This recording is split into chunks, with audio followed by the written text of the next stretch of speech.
Don't reach for the remote, because today Carolina people's going to the street.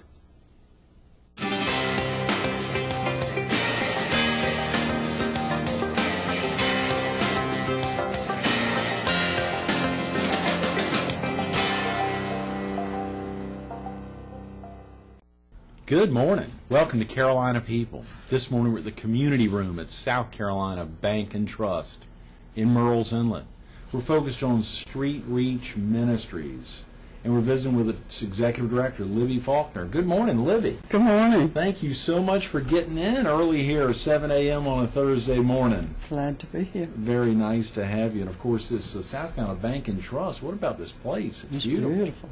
It is. And this community room, they open it up to the public to try to encourage folks to come in to have meetings.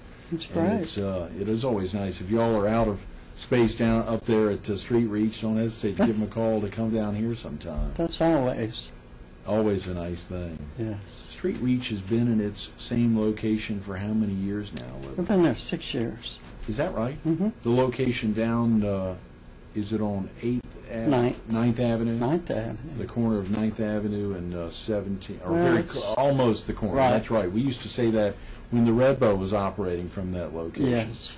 The Red Bow Gifts Coffee and Tea there at Nance Plaza, so an easy location to find. And you've been the director for how long? 11 years. Is that right? Yes. Sometimes it seems like longer. Yeah, I understand you're coming up on 12 years. Yes. What is it, next month? Mm-hmm. Next month. It's exciting. It's got to be for you, I'm sure, particularly now that you all are planning on a new location, have a lot going on. I saw a great shot of you and a number of folks out on a site in the Herald recently. Oh, yes. That has been the most awesome thing. This is something that we have waited for so long, and it's going to happen. And it really is going to happen. It is going to happen. Yeah. We've broken ground. They're getting the base dirt in place, and they'll start the foundation. Mm-hmm. The building is going to be a metal building. Okay. And it's going to be beautiful. And it's going to be located, or it is now under construction, where? On Osceola and Joe White Boulevard. I've always wondered how to pronounce that word. Osceola. Osceola, that's great. Osceola. Right. I know how to spell it. Osceola.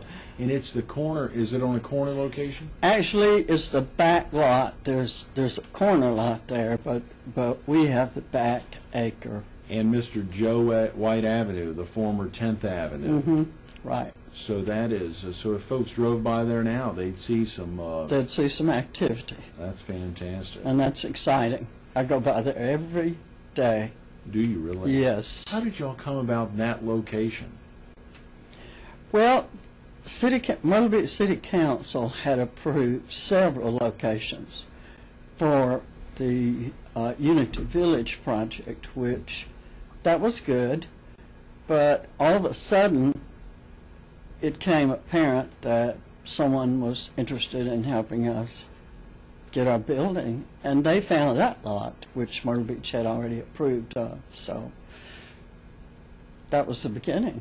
So City Council and the city has been very supportive on helping make this happen. Very supportive. We were going with the Unity Village project, and Mr. Ed Jackson came up with an opportunity for us to branch out on our own, and we will actually own the building.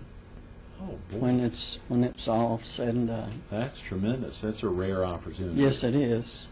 And we're hoping that it's free and clear from anything owed. That we're raising money. Right. So that's our goal. Do you all have now? Have you all have already begun that campaign, Yes. as it were? And I'm sure it's even difficult because you all are every day raising funds to maintain your operation. Yes. Just operate. So you sure don't want to get anyone in conflict with the normal donations they'd make and continue to operate the Street Reach Ministries. That's true. And that can be difficult at times. It is. But at the same time, when folks can get in their mind's eye, this new location there on Osceola if they can And try to picture this is an expansion too, so we're going from 5,000 square feet to 20,000 square feet. Right. And it's going to be 2-story, and we're going to have a kitchen finally. In all these years, we've never had a kitchen. So for the 12 year, going on 12 years that you've been with Street Reach Ministries, 6 years in the same location, Right. It has not had a kitchen. It's never had a kitchen. Oh, Lord. Never. Yet, we managed to feed 3,000 meals per month. 3,000 a month?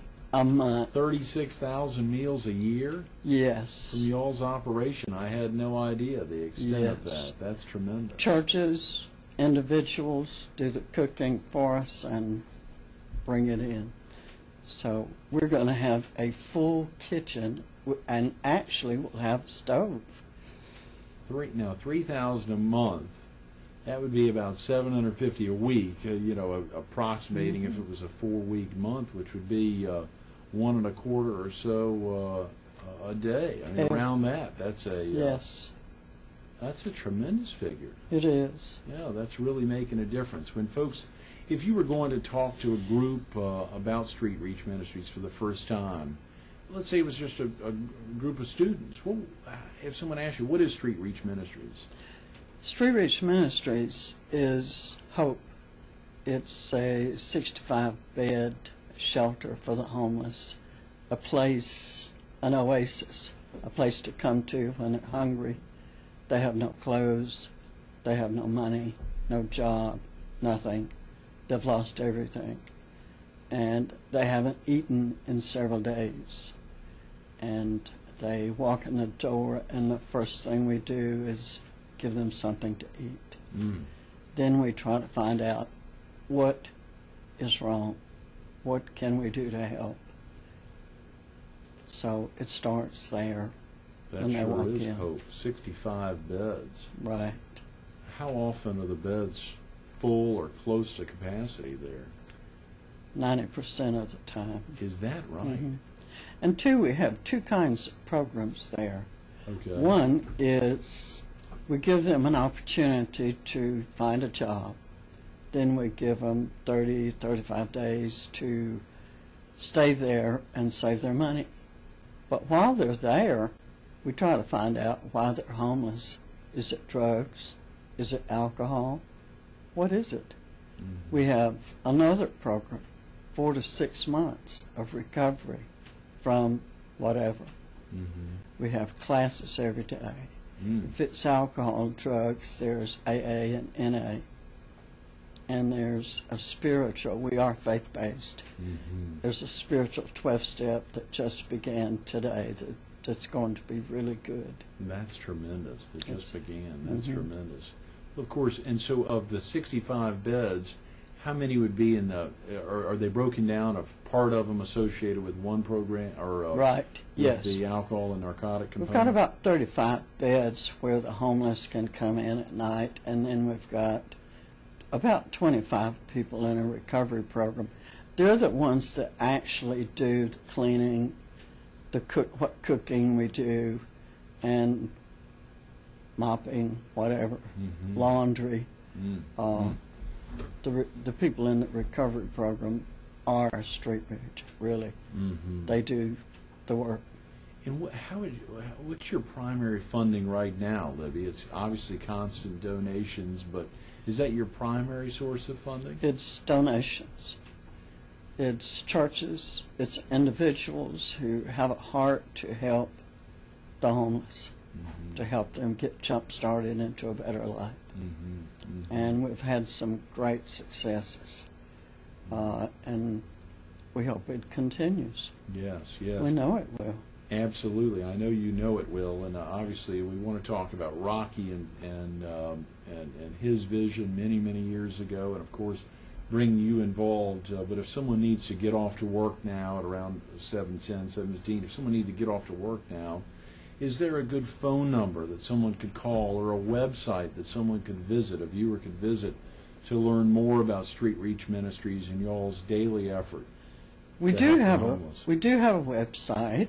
It's streetreachministries.org, Okay. and our phone number is 626-3643.